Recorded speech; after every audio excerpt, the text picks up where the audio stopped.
Many people believe that having God sit as judge is generally a bad idea, since it perpetuates the concept of an angry, tyrannical God punishing those that he's not happy with. The scriptures, however, see God's judgment as a blessing instead of a curse, filled with hope, filled with life and possibility, and one that will help the victim and heal the broken and the disenfranchised in the world. Today we're going to be exploring these things on Soul Zero 2. Now.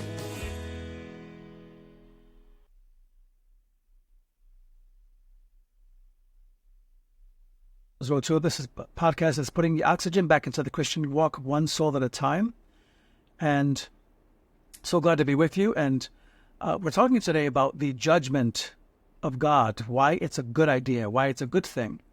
I grew up, to be honest with you, with the kind of church where everything was God's going to judge you, he's going to punish you. And, so you grew up being afraid of God instead of fearing him. Big difference. You grew up fearing his consequences instead of his judgments, instead of his relational judgments in your life. And so today I want to define judgment before I talk about this, because I want to give you 3 things that judgment does and why we need it. First, judgment is this. It's the sovereign declaration where good is upheld and vindicated, and evil is judged and condemned. And I'm using different recording software today because my other software kind of gave me a problem. So if it's weird and glitchy, forgive me. Okay. Let me say this. So if God is sovereign, right, and he's really in charge, and he really loves us, then don't you think that he's responsible to judge us and to take care of us? So the first thing is this about judgment. Judgment shows that God cares about the chaos. But you might ask, isn't judgment just about dealing with bad people, let's say, and helping the good people? Well, yes, of course, but there's a bigger picture here. Judgment is about bringing justice to those who don't have it in a broken world, in a messed up, chaotic world.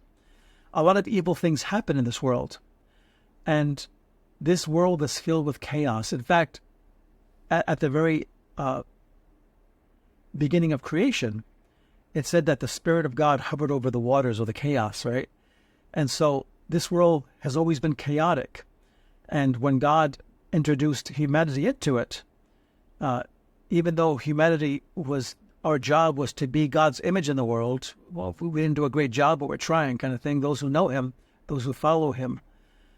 But how many have suffered? Think about it. Horrible injustice because of the chaos of the broken world. One where evil has happened, evil things have happened, woundings, abuses, assaults, rapes, robberies. Think about all the chaos that happens in the world. But we have a God who brings justice to these things, and he will now and in the future. Judgment is about bringing justice to the poor and broken and the wronged and the abused and anyone who has suffered injustice or been denied justice.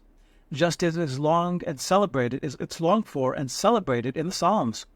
It says it in Psalm 72:2, "May he judge your people with righteousness and your poor with justice."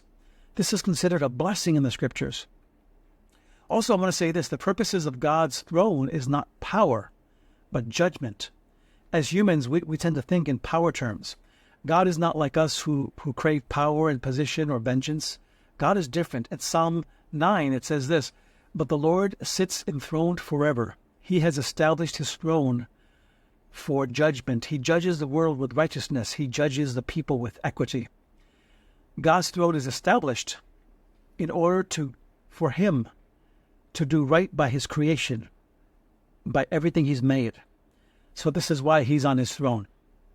I also want to say this today. This is the second part. Judgment shows that there is hope against injustice. How many times have you seen a situation where you felt like someone was done wrong in such a bad way that you feel horrible for them? But here's an exercise. If nothing is wrong with the world, then judgment wouldn't be necessary. This is my point. But here's an exercise. Imagine having a great injustice done to you, betrayal, theft, abuse, assault, rape, whatever horrific thing. Imagine believing that those who did it will get away with it because there's no one looking out for you. There's no one who cares. There's no one there to make it right. What a horrible world that would be if that didn't exist. But God is the God of justice.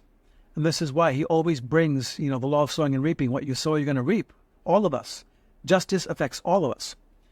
And this is why, I like some of those shows that show forensic detectives, the true stories where how they got the bad guy and who murdered and raped someone or shot someone and how they caught him. And have you ever noticed a lot of these court cases, why parents almost live in the courtrooms for years, coming every week, every day, doing the trials and waiting for the verdict of the person who murdered and raped their daughter. Why? Because in us all, there's this need for alignment. Something has been ruptured, something has been broken, and it has to be fixed. And that something is the need for justice, the need for closure. Even if it does not bring back their loved one, it still brings a form of closure that something horribly wrong has been made right. And that's what we call maybe alignment or a balance restored. But think about the insanity of a world without justice. How bad would the world be without justice?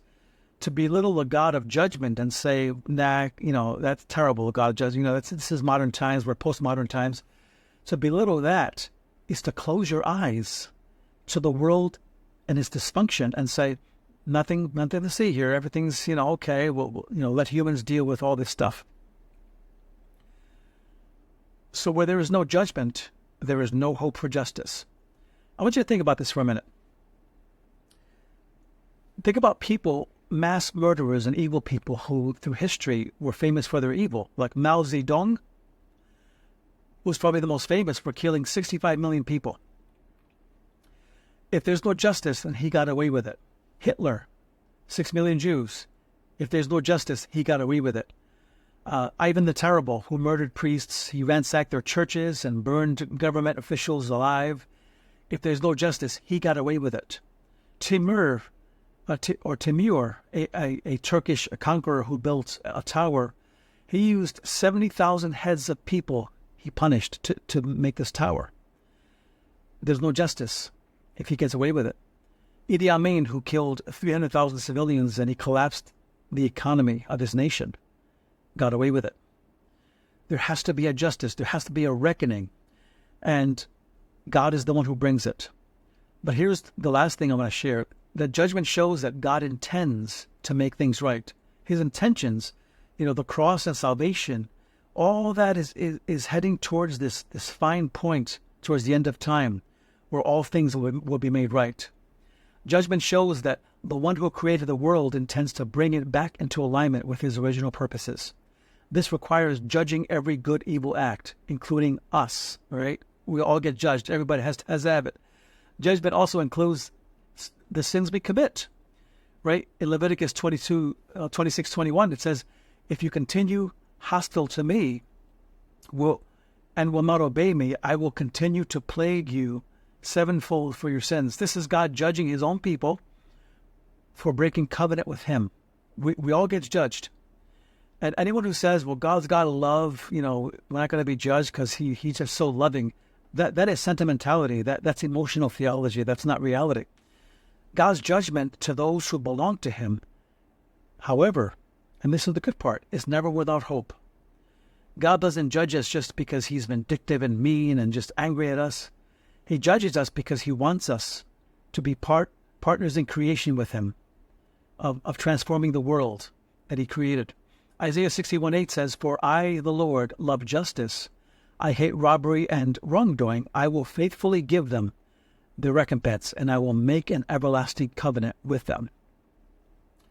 And he's speaking to the Jewish people again, that he says, I'm going to recompense you for what you lost, because God always loves us. He judges us, but he loves us. Knowing that, no matter what has been done to you, no matter what you did to someone else, if you come to Christ, if you come to God and say, forgive me, He'll judge you and you may have to have consequences, but he'll forgive you. But this brings us to like a prickly point. What about tomorrow's injustices that maybe I've been waiting for my whole life? Well, God's going to deal with them, but it's in his time, not mine. Because the reality is that justice may not come in my lifetime. That's why we have to believe that God is a God that is eternal and that there's more to this life than just living here. There's an immediate judgment and there's a future judgment. And although some people are judged in this life for the evil they have done, some will have to wait till the end of time when God makes things right for the whole world to be judged. So committing justice to God is a very important thing about justice. If something was done wrong to you, because it's not our job to have vengeance. That's why whenever you're vengeful in your heart and bitter and have an offense, you can't function. It ruins your life because it's like drinking poison, right? And expecting the other guy to die. So it's not on my timetable that injustice comes. It's on God's timetable. So if injustice was done against you in this life, you must trust that God will make it right in his time and his way.